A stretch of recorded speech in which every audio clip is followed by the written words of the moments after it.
தொடர்ந்து நம்மோடு பேசுவதற்காக மூத்த பத்திரிகையாளர் திரு பிரியன் இணைந்திருக்கிறார். அவரோடு பேசலாம்.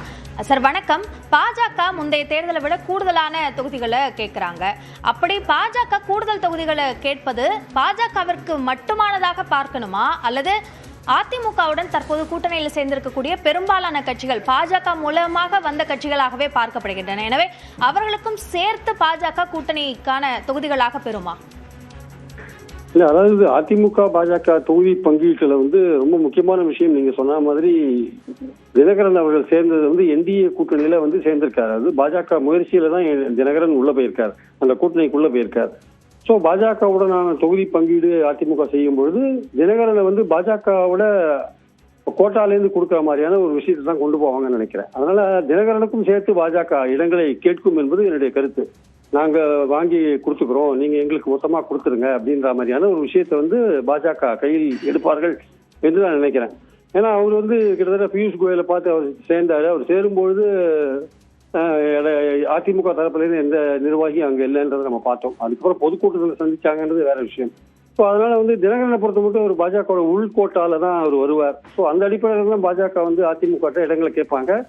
குறைந்தபட்சம் 40 இடங்கள் கேட்பாங்க. அதுல அவருக்கு ஒரு 10-12 இடங்கள் கொடுக்கறதுக்கான வாய்ப்புகள் இருக்கு தினகரனுக்கு. மீதியை அவங்க பாஜக வேறு பல சின்ன சின்ன கட்சிகள் வாசன் அது மாதிரி அவங்களுக்கும் கோட்டா அந்த உள்கோட்டால அவங்களுக்கும் கொடுக்கறதுக்கான வாய்ப்பு இருக்கு. பாமகவை பொறுத்த மட்டும் இவர் டைரக்டாவே அதிமுக டீல் பண்ணி அவங்களுக்கு கோட்டா நேரடியாக கொடுக்கறதுக்கான வாய்ப்புகள் இருக்கு. மற்றபடி வேற எந்த பெரிய கட்சிகளும் அங்க இல்லைன்றதை நம்ம பாக்குறோம். நம்ம அதனால தொகுதி பங்கீடுன்றது பாஜக வைக்கிற டிமாண்டை அதிமுக எந்த அளவு ஏற்றுக்குதுன்றது ஒரு முக்கியமான விஷயம் இருக்கு. ஏற்கனவே போன தடவை அவங்க 20 சீட்டோட அவங்க நிறுத்திட்டாங்க.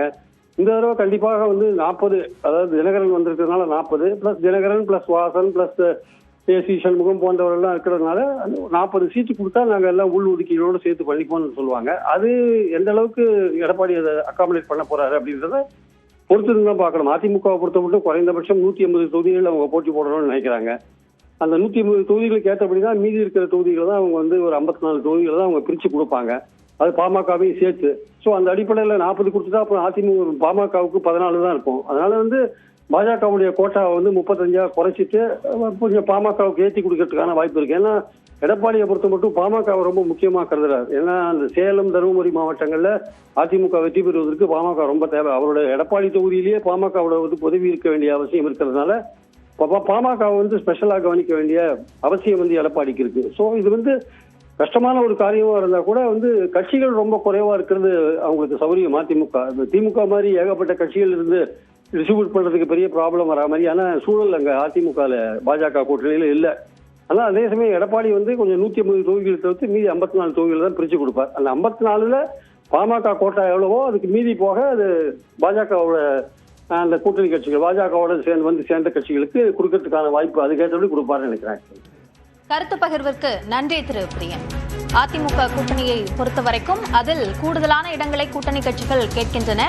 ஆனால் அதிமுகவை பொறுத்த வரைக்கும் சுமாராக 180 தொகுதிகளில் நேரடியாக போட்டியிடுவதற்கு திட்டமிடுகிறார்கள். எனவே அந்த அடிப்படையில் இந்த கூட்டணி தொகுதி பங்கீடு என்பது நடைபெறும் என்று எதிர்பார்க்கப்படுகிறது.